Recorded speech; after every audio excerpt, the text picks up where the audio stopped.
Nužudyti ministrą pirmininką. 1929 m. gegužės 6 dieną pačiame Kauno centre jo širdyje nutiko netikėtas įvykis. Pasikėsinta į paties ministro pirmininko Augustino Voldemaro gyvybę. Vakar, gegužės mėnesio 6 dieną, 20:20 min. Vykstant ministerijai pirmininkui ir užsienio reikalų ministerijai profesoriui Voldemarui su žmona ir mažoji sūnėnu, kuriuos lydėjo vyresnysis leitenantas Gudynas ir kapitonas Virbickas, į teatrą Glazunovo koncertant prieš šį miesto sode buvo padarytas pasikėsinimas. Pasikėsintojai prie teatro durų įeinančią grupę iš užpakalio paleido ne mažiau kaip 7 šūvius. Viena kulka sunkiai sužeistas į pilvą ir 2 lengvai į kojas mažasis profesoriaus Voldemaro sūnėnas.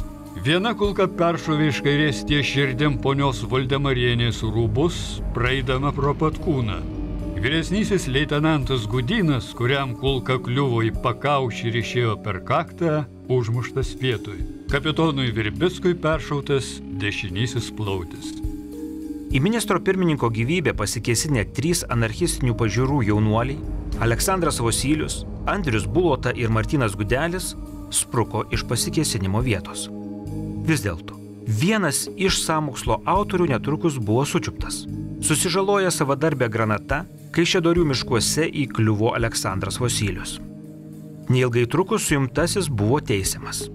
Jis teigė, kad turėjo tikslą nužudyti Voldemarą, nes šis norėjo sušaukti Seimą. Tikriausiai nestebina, kad į vieną aukščiausių valstybės pareigūnų pasikėsinęs jaunuolis buvo nuteistas sušaudyti. Bet nejaugi tai viskas. Nejaugi šitoje istorijoje nebuvo užkulisinių žaidimų. Galbūt Voldemaro mirties siekia kas nors galingesnis? Mes žinome, kad Voldemaro jau kaip ministro pirmininko pozicijos tuo metu svyravo. Ir iš tikrųjų jau santykiai su Smetona buvo nekokie. Na ir jau galbūt ir kalbos ėjo, kad galbūt Voldemaras ir nebus ministro pirmininko. Nejaugi prie šio įvykio galėjo būti prisidėjęs pats Lietuvos prezidentas Antanas Smetona. Kelimo mintis, gal ateityje nepasitvirtins, kad vis dėlto už šito pasikeisinimų slėpėjo pats Antanas Smetona. Na, tuo metu Smetona, kaip minėjau, jisai jau bus Smetona Voldemaro nepriimtinas, tai manoma, kad galbūt jo iniciatyva galėjo būti suorganizuoti tas pasikeisinimas. Savo atsiminimuose Augustinas Voldemaras vėliau rašys manąs, jog Lietuvos prezidentas vis dėlto buvo prisidėjęs prie gegužės 6-osios pasikeisinimo.